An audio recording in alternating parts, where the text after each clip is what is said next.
Oh, good morning. We've had another fun day here on the homestead. Today I'm making English muffins, and I'm going to make lunch after that. And last night we had the most wonderful rain and thunderstorm. It was wonderful. I don't think it did much to alleviate the drought that we had, but the garden sure loved it. It totally watered the garden, which was great. In fact, it's raining right now, if you can imagine that. We've got blue skies, and look how light it is. But it's raining. It's just coming from one little cloud overhead, I guess. So that rainstorm certainly was good. Thunder and lightning too. Just loved it. Well, I'd like to thank everyone for their suggestions about the chicken/predator issue. I took the feed in again last night. I'll probably do that for about a week or so. And just to try to retrain the predators to not come around. Has a couple good ideas to help keep them away. And I thought of something myself. I don't think the electric fence is working very well. That's one problem. I did buy a new battery and put it in. I can even charge it at night. Oh boy, it would be a pain in the neck if I had to drag the battery to the house every night and recharge that. But, well, if that's what I have to do, then that's what I'll have to do. If I'm taking the feeder up to the house anyway in the wheelbarrow, I might as well just go ahead and bring that charger. I almost did last night, but then I guess I got lazy and at the last minute didn't do it. But I'll have to seriously consider doing that.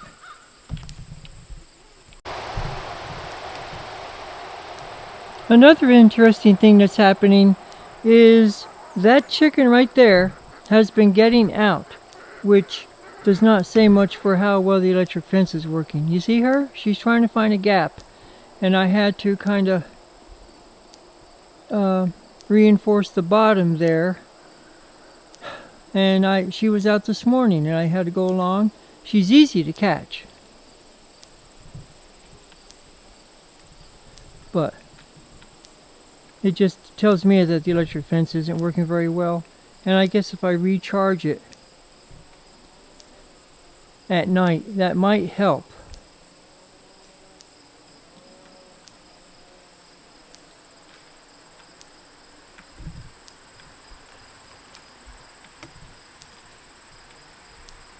If I keep the camera on her long enough, I'm quite certain I'll catch her getting out. I might just leave her out. There she goes. See that? Look at that. She was kind of scared. I don't know if the electric fence zapped her or not, but she tried to penetrate it.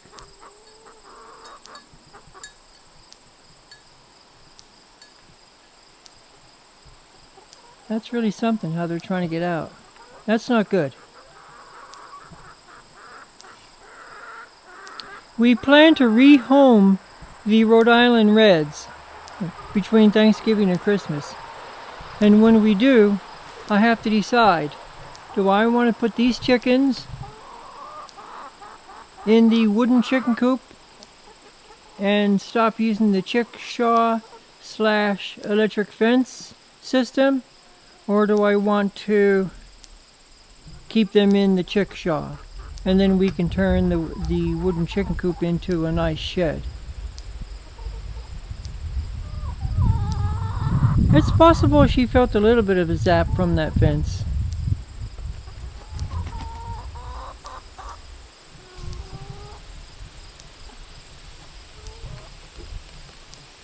She wants to get out. I don't know if it's just mischief. They don't really want to leave. I don't think animals want to leave their flock or their herd, because that's where their food is, that's where their water is, that's where their shelter is, their bed, and all their flock buddies. So, but she's trying to get out. She wants to get out in the worst way. So, I don't know. I can't spend all day just standing here watching her. If she gets out, she gets out. I'll just catch her again. Thanks to Danielle's persistence, she does have a Hubbard squash on the vine there. In fact, I asked her about it earlier. I think she said she had a couple of them. Small, but at least she has a couple.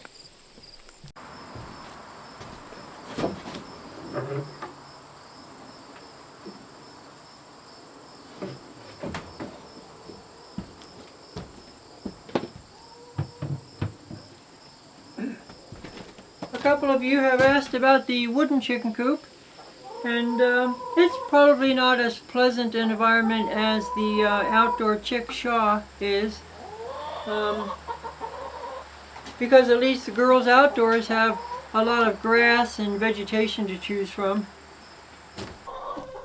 So these girls used to be in the chickshaw last year actually, until about, I don't know, maybe April. They moved into here, and they don't seem to dislike it. They have nice nesting boxes. These are the girls who are laying for us right now. They're quite friendly, not as friendly as the Isa Browns, but they're pretty friendly. So this is their area in the back. It's not really the most pleasant area. It's kind of shady. The shadiness is nice here in the summertime.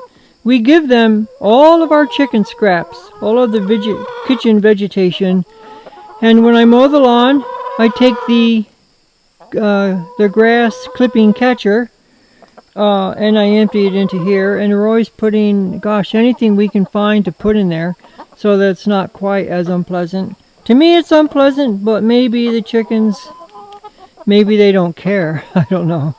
But we hope to rehome them right around Thanksgiving or so. And yeah, then we can move. Then we have to decide.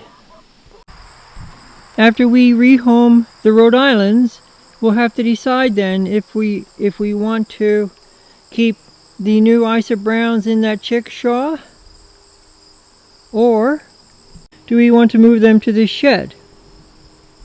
So there's a part of me that would like to keep them in the chickshaw because it enables us to move them around the campus, around the gardens with that electric netting, and we can set them up, and they would be beneficial to the garden. You recall me telling you yesterday about how well this particular garden patch is doing because we had the chickshaw parked right in this area, and these vegetables are doing really well, the celeriac and so forth. So if we kept them in the chickshaw, then I'd be able to use that wooden chicken coop for something else. That was the plan last year. We were going to turn that wooden chicken coop into a workshop kind of a thing. Maybe even find a small wood stove to put in there. That'd be kind of fun to be in there sharpening tools and sanding and oiling tool handles and whatever you want to do in there during the winter time with the wood stove going. That could be a lot of fun, I thought. But then at the last minute we decided to put it back as a chicken coop and put those chickens in it. And but I don't know what to do yet. Keep the new chickens in the chickshaw or move them into the wooden chicken coop when the Rhode Islands find a new home. Don't know. The leek seeds are almost ready to come off. I just checked a couple of pods. And there are black seeds in there, but I'd like them to dry up a little bit more. I'll keep an eye on them. The carrot seed is just about ready to be harvested. I did harvest some already because I started to panic when I saw some bugs doing what I thought was eating the carrot seed. So I bought a bunch of them indoors already and put them in a brown paper bag. There's definitely carrot seed in there. It's just a question of taking them at just the right time, which I'm a little inexperienced at. So I want to make sure I get that right. These are Jean de Dube carrots, and they're hard seed to find. So we thought that by saving our own, that would help alleviate that problem. I've mentioned it before, but I would toast those lamb's quarter seed along with these amaranth seed all together, and it just makes for a nice garnish. Toasted lamb's quarter and amaranth seed, kind of like quinoa. These are red sales lettuce. Planted them not too awfully long ago. One of our viewers was generous enough to give us some seed for red sales lettuce, and we're looking forward to those. We planted half of the seed she gave us recently, and then the other half we're going to save for next season.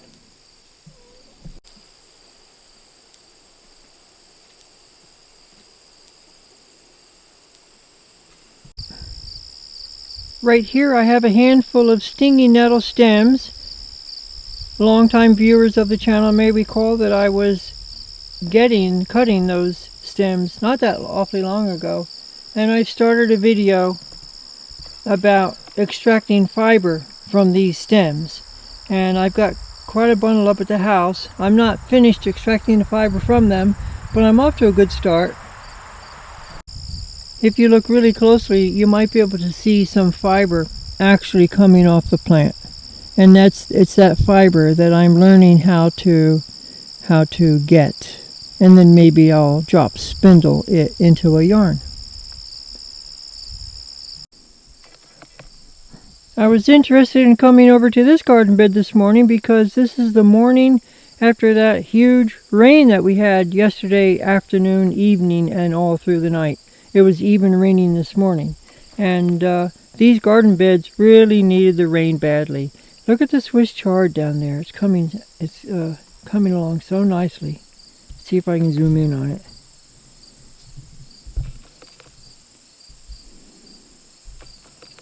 So we hope to carry that little bit of Swiss chard through most of the fall and early winter. So this is just a short video today.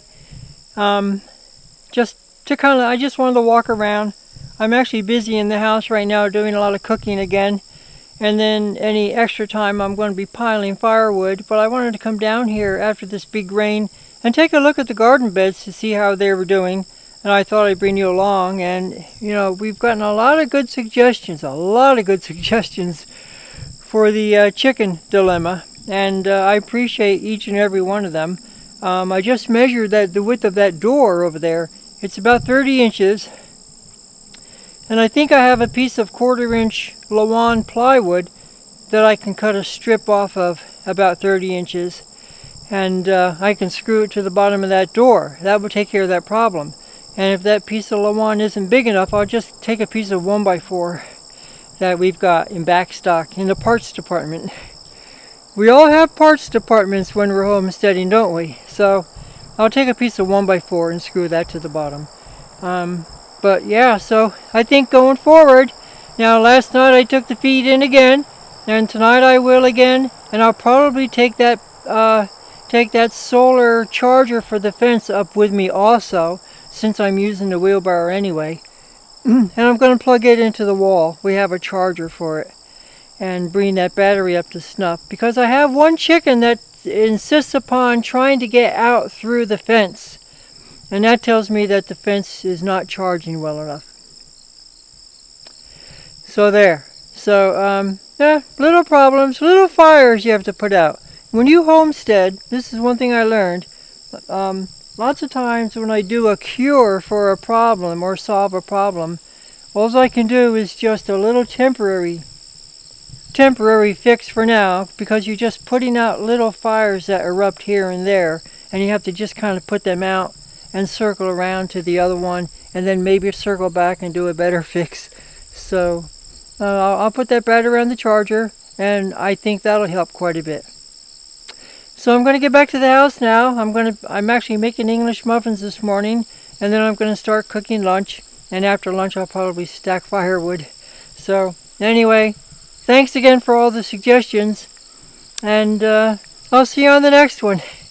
Okay, bye.